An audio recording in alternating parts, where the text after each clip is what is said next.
optage. Hvad har du set? Jeg så bare lige, hvad er det mere navn? Ja, har I ikke det? Nej. Det har de også. Vi må nøjes med skrabe med den. Nej, du kan sikkert prøve at bruge det i stedet. Ja, det er det. Du med på det hele.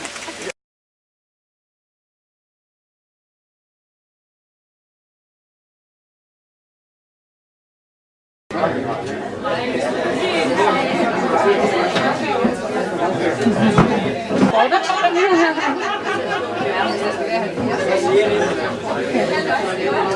er det.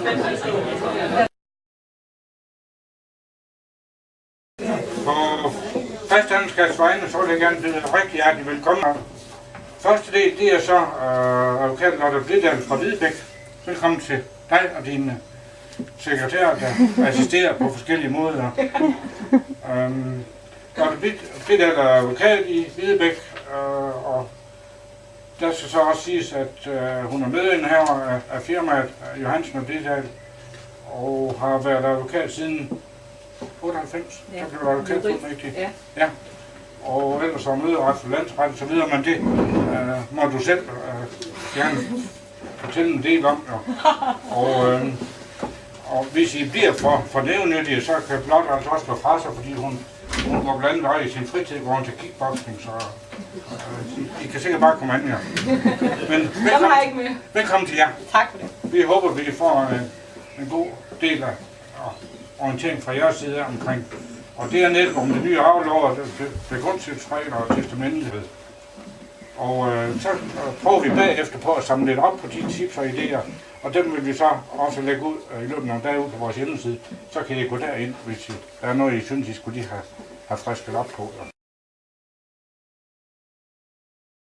Meningen med den nye arvelov, det var jo egentlig, at man gerne vil gøre den mere moderne. Familiemønstrene i Danmark, de har ændret sig, og det vil man tage højde for med den nye arvelov. Det er jo en af begrundelserne for, at man satte et udvalg i gang på at få kigget på, hvad vi skal forbedre omkring det.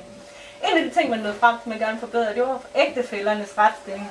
Man ville gerne have, at ægtefællerne skulle arve mere, end de gjorde efter den gamle arvelov.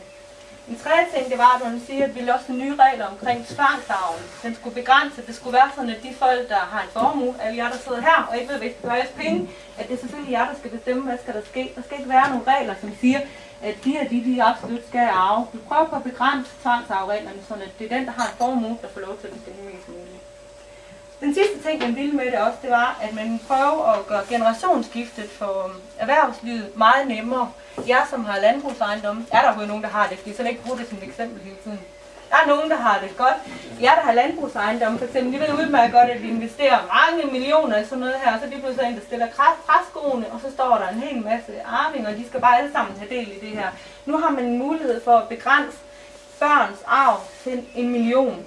Og hvis man har en stor landbrugsejendom, så kan man godt se, at sådan en ny bestemmelse i arveloven, det kan være aktuelt. Det kunne lige så godt også være, at man havde en anden erhvervsvirksomhed, hvor man siger, jamen nu har den ældste søn, eller den mellemste, eller hvem det nu har været aktiv i mange år, og det man vil egentlig gerne hjælpe den generation i den kæde, eller det led videre, så det vil man gøre bedst muligt ved at så sige, jamen godt, så laver vi et testamente, hvor vi siger, at de andre børn skal bare have 1 million, så vi kan få ham, der fører virksomheden videre, sendt godt afsted ud i vandet, og så må vi se, at man kan klare sig selv, når vi ikke er her mere. Det er jo eksperimentaften, og eksperimentet det går ud på, at de, der er interesserede, de får sådan en med hjem, og der kan I læse en folder, hvad det er, I kan få, og der er også en priser på det. Og så de der vælger at få lavet nogle dokumenter i juni måned, der vil vi lave et forslag til en faktura, og så får I mulighed for at spare saldoen ud, og så indbetaler I bare, hvad jeg synes er rimeligt. Så vi synes, at Lotte kunne have en skatteregning, så betaler 50 kroner. Og jeg synes, at det har været altid, så I har fået en god behandling, og vi har fået alle dokumenterne lavet. Så er selvfølgelig også velkommen til at betale mere, end hvad der står. Så det var vores eksperiment, det er et forsøg, og jeg går ud fra, at hvis der er nogen, der er interesseret i det, at vi så lige får skrevet navnet ned på jer, der har været der, så jeg ikke lige pludselig har 1000, der ringer, fordi nu går jeg hjem og fortæller, ret ned Lotte Blidal, hun gør det helt gratis. At I lige får en oversigt over jeres navne, og så for at det skal være sjovt. Så hvis I ringer, så skal I som det første sige i telefonen, når I ringer til os, kodeord fasteejendelskasse.